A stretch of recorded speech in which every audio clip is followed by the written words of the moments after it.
Hey guys, welcome back to Tango Romeo 87. We're on the church to house conversion mode, and today's video we're going to review a way to get our stovepipe cleaned from the inside. We've been doing a lot of remodeling. We're getting caught up on this and starting to turn this into a really nice home, but we did put a new roof on the church and it kind of left me in a bind. Well, let me just show you. Okay, the first thing you see is we separated the addition that was on the church from the main part of the church. Just going to leave this tie back on here until we get around to the siding project, which will be after we get a lot more done inside. But this keeps it weather tight for now. The problem we created when we put the roof on the church was this is a 6/12 pitch roof and we put a metal roof on the church. As you can see, the stovepipe is clear up there, just past the middle of this side of the building. With a 6/12 pitch roof, it's like a slicky slide. Particularly when the weather's cold, you aren't getting on that roof and cleaning that stovepipe by running the brush down it because you can't stand up there. Heck, you might not get up there, and then on the way down, you may just slide off of it and hit the ground. So I like to keep my stovepipe cleaned about 2 times during the burning season. Right before I start, and then mid-season I like to clean it. Keep the creosote out of it, keep the risk of fire down, keep the stove extremely efficient, and keep it from backing up smoke in the house. As you've seen on the thumbnail, I think I have a solution for this, and we're going to go try this today. Here's the whole package that we received from Amazon for less than it would cost to have a chimney sweep come and do your house one time. We picked up this package. Now I'll just set it down here. Everything you need is in this one package. So the primary tool is the piece that actually goes up the pipe and does the cleaning. So let's check this out and see what we think of it. A couple other things in here, I'll explain this as we go. This is the head that goes up in the stovepipe, and it'll go in this way, and you use a power drill which spins these out, and these things spin out and clean the stovepipe. Supposedly it'll polish it better than you can do with a brush and rods from the top. In that bag is also the adapter that goes on the drill that goes on the rods. Okay, the next thing that you get in this box is all of the rods. We bought the one for 30 foot, even though I don't have this ceiling from the floor up to the peak is just short of 12 foot. And then the stovepipe goes to a couple foot in the attic with triple wall pipe, and then 3 or 4 foot on top, so we're nowhere near 30 foot. But I never knew when I might want to go to a friend's house and do theirs, and maybe theirs is 28 feet. These are the rods that come with it, and they just connect together. They're extremely flexible so that you can put them in from the inside and run them up the pipe till you get all the way to the cap. Now they have a quick connect on them. I don't know if you can see this, but it's just a push button quick connect. And that way they cannot spin or come apart when they're up in the chimney. So they just snap together and lock extremely tight. And then you get more rods to go up the chimney. Then you connect this to this end of it. Make sure the button comes out. And then when you get the right length, you put the drill connector on this end, hook your drill up, start at the top and work your way down. This is just I believe it's American stove. Came from Tractor Supply. It'll easily heat this entire church. And it's an airtight stove. It's got one damper on the bottom, and it has the ash plate in the top. So the first thing we want to do is get some gloves on. Eddie, take off, buddy. I don't need you in the ashes. Best friends there, Eddie and Daisy and Hector. Forgive the pink gloves. That was what they had available in my size, this world we live in. So we'll take the door off, it just slides up. We'll lean it over there. We'll use some good glass cleaner and get the glass cleaned when we get the stove cleaned up. Now, up in here, you have an ash shelf that sits on top. You can't get to the chimney with that in the way. So what we'll do is we'll take out the screws, put a little bit of light in there, so that we can get the screws out of the rods. There's 3 rods. They just got a screw in each end. Take that screw out, and it's right at the ends of the rods. If you've got this stove or one similar, the same setup you're going to have. Do not strip the heads of these screws out, or you're going to be drilling them out. I've never had problems because I take them out a couple times a year.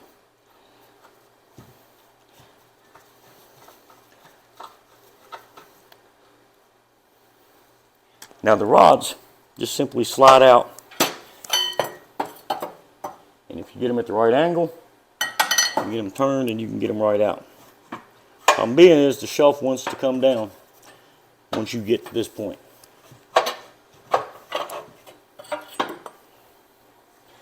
Be very careful with this shelf.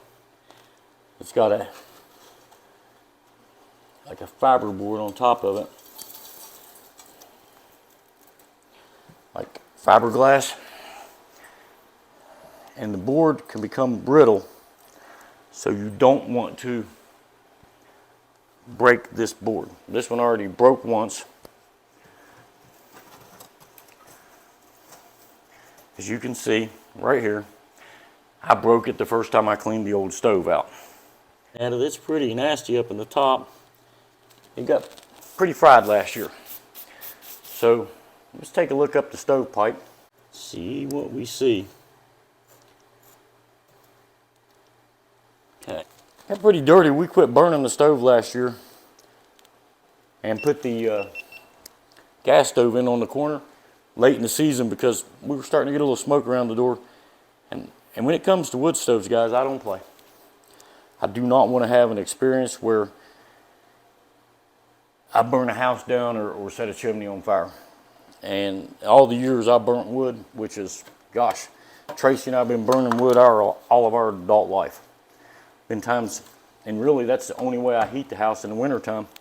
All we have to do now is take this and run it up the stovepipe until it hits the cap, which we should easily be able to do. As you can see, these rods are plenty flexible enough, and you just connect another rod as you go.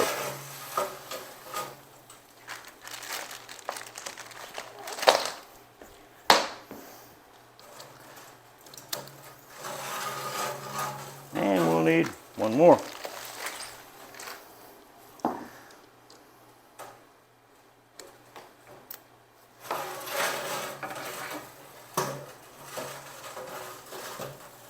And right there's the cap. So we're going to lock that down there. The next thing that we want to do, because we don't want ash going everywhere, and I've already cut a piece of cardboard for this, we'll run this through the hole.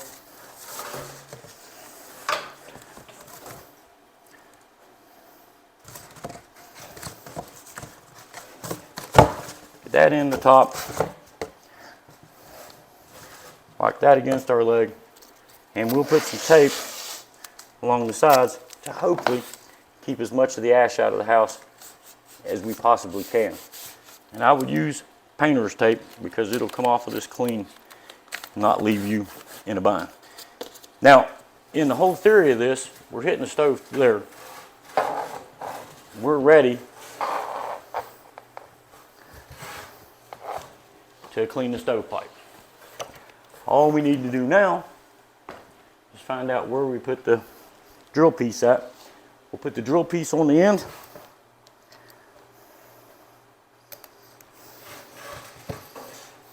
And we'll get our trusty Ryobi cordless drill.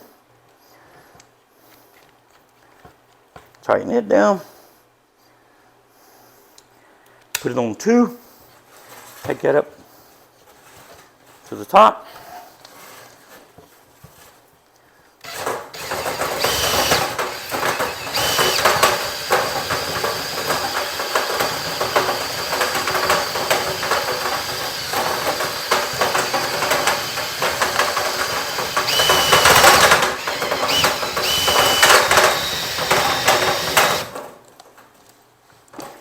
Because this is going to get dirty, I'm going to put the gloves on that they gave me.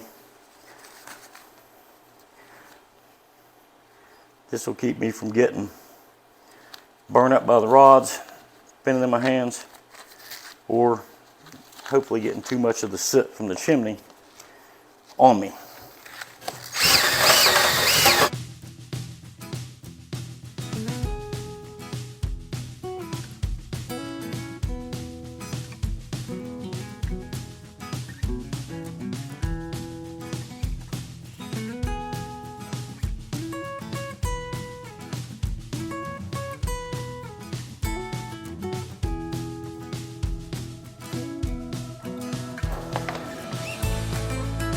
And we'll just go rod by rod until we're done with this.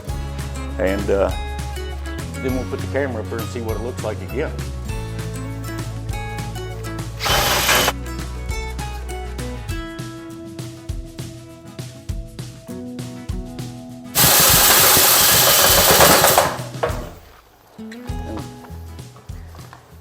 We are now, what I'm interested to see here is what the brush looks like after beating around inside that pipe that long. And I'm interested to see what the pipe itself looks like after being scrubbed with just that brush.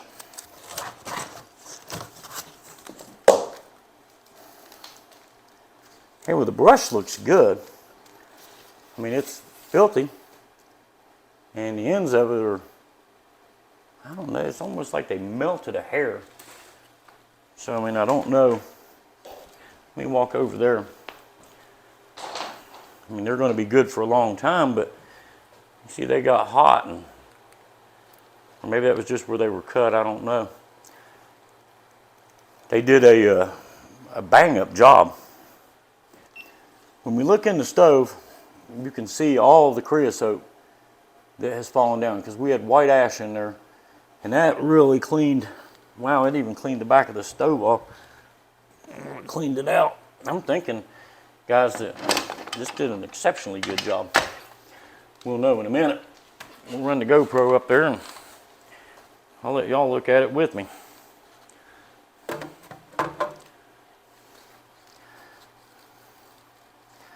Let's see if we can get that back up in there. Look at that stovepipe. It looks a lot better from what I can see. Wow, I mean, it's looks pretty good. That's the VEVOR, and I'll put a link below so that you can find that exact one, because that did an amazing job. And I'd say that head alone, even if it's starting to tip the ends of it, that's good for cleaning this pipe 20, 30 times. So that's an amazing tool. I'm going to get all this cleaned up, get all the ash cleaned out of the stove, and I'll be back with my final thoughts on this tool here just in a few minutes.